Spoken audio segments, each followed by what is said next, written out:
Oh, hello mga kadyos akong mga magaganda at mga masaswerte. Gabay kapalaran ang inyong mga horoscope reading. Ano nga ba ang pwede nyong mahakot sa inyong gabay kapalaran sa oras na ito?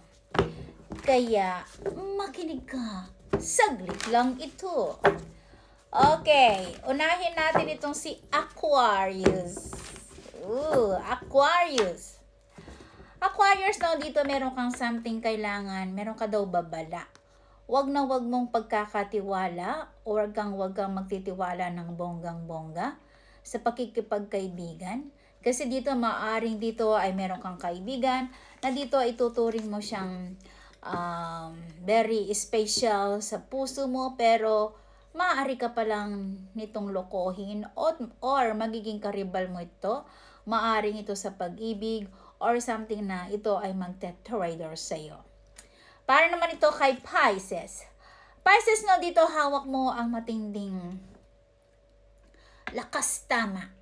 Lakas tama na dito ay magiging masipag ka. Na parang dito ay meron kang something na magpupursigi ka or ginugusto mong magkaroon ka ng maayos na parang dito ay magiging busy ka rin sa trabaho or magkakaroon ka daw ng magandang trabaho na dito ay wala kang sasayangin sa bawat oras mo na ginugusto mong kumita ka ng todong-todo itong taon na ito. Para naman to kay Aries. Aries, so dito may darling, kontrolin mo ang iyong mga instinct. Kontrolin mo ang iyong mga pagdududa, ang iyong mga pag-advance thinking, lalong-lalo na ito sa buhay pag-ibig mo, na dito ay huwag kang masyadong selosa or huwag kang magpagduda dahil dito ay maaaring dito ay yan ang magpapabigat or magpapagulo ng puso, ng utak mo sa iyong buhay pag-ibig. Ngunit nakabalandra naman itong taon na to na dito daw ay meron kang something na mauumpisahan or something na maumpisahan or meron kang matatapos na mga pinaplano mo. Sa isa sa mga pinaplano mo. Para naman ito kay Taurus. Taurus, so dito may darling isa sa mga maaring yung mga ipinagpe-pray mo. Ayan, isa sa mga pinagpe-pray mo, itong taon na to ay makakamit mo daw. Para naman ito kay Gemini.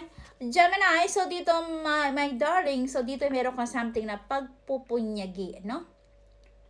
Kaso walang maaring ikaw ay laging magiging mainitin ng ulo mo or maari kang maiinis or sa kapaligiran mo ito na merong mga hindi magandang pagkakasundo-sundo ng mga tao na kapaligid sa iyo.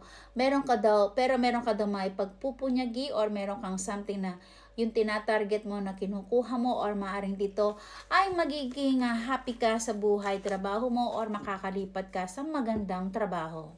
O iilan sa inyo ay maaring itaas ang sahod. Para naman ito kay Cancer. Cancer, no, sa dito, no, magiging dito ay marami ka mga iniisip-isip, magiging overthinking ka. Na dito rin ay maaring dito ay you are not happy to your work, kung maaari ka mawalan ka ng trabaho or something na nag-iisip ka or you are disappointed na dito ay maaring dito ay meron ka maghihintay ka pa ng mas magandang offer or parang hindi ka magiging kontento sa iyong buhay dahil dito ay magiging overthinking ka, maaring magiging overthinking ka sa buhay pag-ibig or sa trabaho ito. Para naman to kay Leo, maganda naman dito ang hatak ng taon na dito ay maaari mararanasan mo na dito ay meron kang paparating na instant swerte na sa isang iglap ay maaring magbago ang sistema ng buhay mo or dito ay maaari kang magkaroon ka ng travel, no? Na hindi mo inaasahang travel daw ito. If ever na dito ilang beses ka rin nagmahal, nasaktan, lumuha, maaring meron mas magandang paparating na pag-ibig sa iyo na magiging happy ka. Para naman ito kay Virgo, so dito bonggang-bongga naman na kung ano man yung mga plano mo sa itong taon na to ay maaring more planning ka, no? Na dito rin ay meron kang something na ginugusto mong binubuo na pagkakagastusan nito.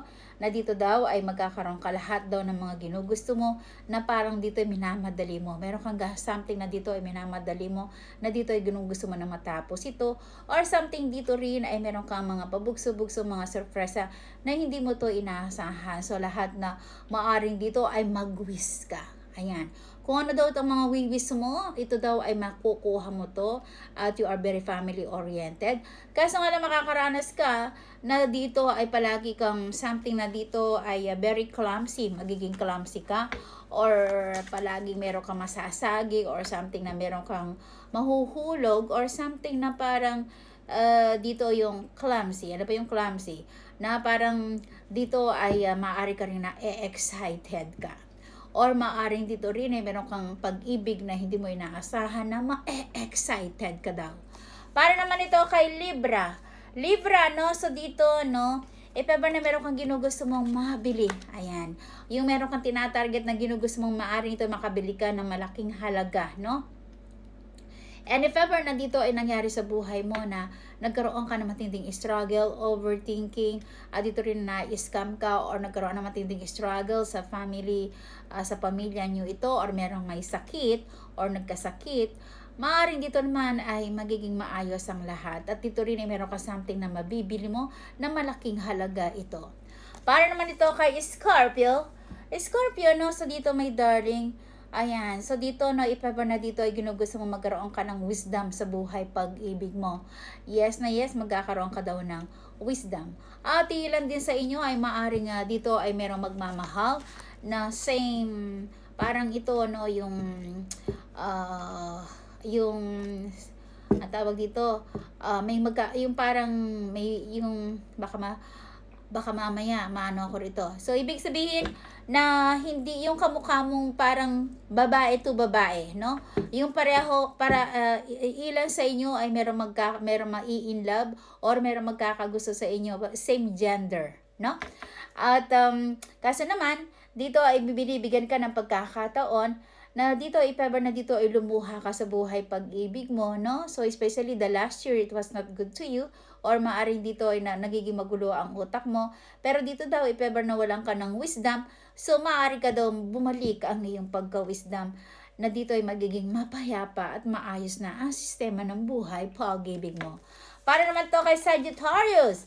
Sagittarius, so dito magagalit ka ng bonggang-bongga. Mag-ingat-ingat ka, maaring ito'y maloko ka or ma-scam ka. Na dito rin ay magagalit ka ng bonggang-bongga or meron kang something na makakaaway mo ito, na mapagsasagutan mo ito.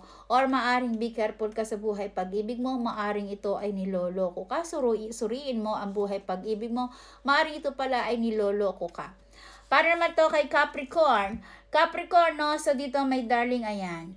So dito, no, meron kang mga bagay-bagay na unawain sa buhay or dito ay magiging overthinking ka sa buhay pag-ibig mo, na dito ay hindi mo na sumasang-ayon sa iyong buhay pag-ibig mo.